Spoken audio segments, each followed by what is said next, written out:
Algunos obtendrían cargos y serían colocados encima de los otros. Se permitiría incluso que los mayores se comieran a los más pequeños. Eso sería delicioso para los tiburones, puesto que entonces tendrían más a menudo bocados más grandes y apetitosos que engullir. Y los pececillos más importantes, los que tuvieran cargos, se cuidarían de ordenar a los demás, y así habría maestros, oficiales, ingenieros de construcción de cajas, etc. En pocas palabras, si los tiburones fueran personas, en el mar no habría más que cultura. Precisamente sobre el rol de la universidad y cómo la universidad, por lo menos en el caso de Venezuela, históricamente ha guardado absoluta correspondencia con ese planteamiento althuseriano, es decir, la universidad como un elemento cultural, como un elemento de la superestructura jurídico-política de la sociedad, refleja, justifica y reproduce en nuestras mentes el orden establecido en la estructura económica, o lo que Gramsci llamaba el bloque histórico. Bien, entonces ese es precisamente el tema que vamos a trabajar hoy. Me preocupa que no salga una parte A. Evolución histórica del concepto de universidad en Venezuela. Ese es el tema que vamos a tratar hoy propiamente. Las lecturas previas eran un poco como para hacer la calistenia, para meter el brazo. Con los conquistadores españoles llegó la educación superior. Llegó con ellos. Los aborígenes no tenían universidades, ni la cultura más avanzada. Pero ¿qué tipo de sociedades eran?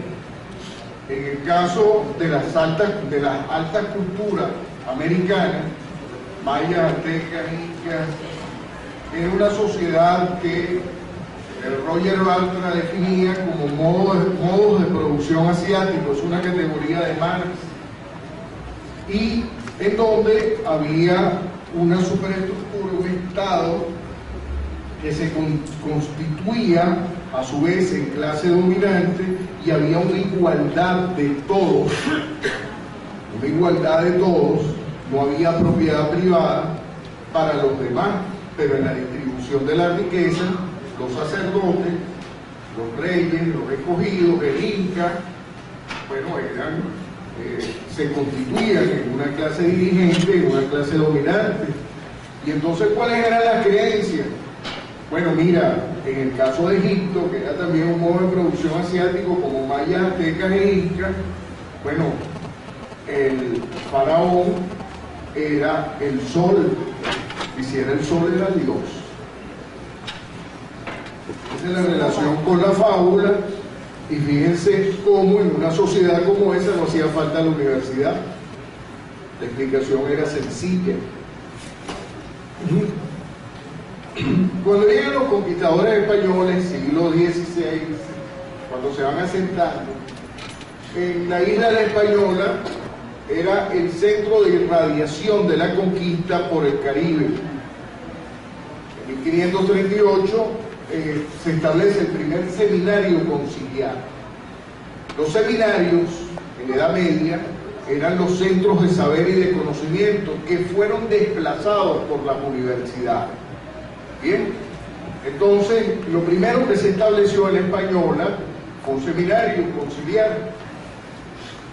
Fray Cipriano Utrera ubica en 1632 la primera universidad, que es la de San Marcos en Perú. Precisamente en Perú, virreinato, va a ser un virreinato, alta cultura, los incas fueron dominados, fácilmente conquistados y colonizados. La resistencia no duró mucho, había grandes centros poblados, y en 1632 se crea entonces pues la primera universidad, y así sucesivamente se van creando universidades en distintos lugares de la América. En 1551, los virreinatos de México y Perú contaban ya con universidades. Y en Venezuela, fíjense ustedes, es en 1722 cuando Felipe V, rey de España, e Inocencio XIII, papa, van a crear la Real y Pontificia Universidad de Caracas. Luego, la corona española, durante todos estos años, crea 26 universidades en toda América. Bueno, en Venezuela nada más, nosotros, entre las UPT, los institutos y colegios, somos 30, nada más en Venezuela. En 300 años de sociedad colonial, España solo creó 26 universidades. ¿Ok? Bien. ¿Cómo se distribuyeron esas universidades? En México había 3. En México había 3, fueron de las primeras. En Centroamérica, contando a Cuba y a República Dominicana, fueron 5. En Venezuela 2, tardíamente. Caracas, la Universidad Real y Pontificia de Caracas, y la Real y Pontificia Universidad de los Andes. 2 en lo que era la Nueva Granada, hoy Colombia, 4 en Ecuador, 4 en Perú, 2 en Chile, 1 en Bolivia, 2 en Argentina. Ahí están todas las universidades.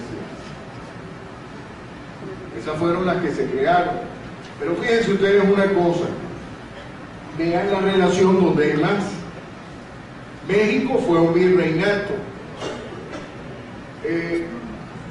Perú, el virreinato de La Plata, en Argentina se crean 2.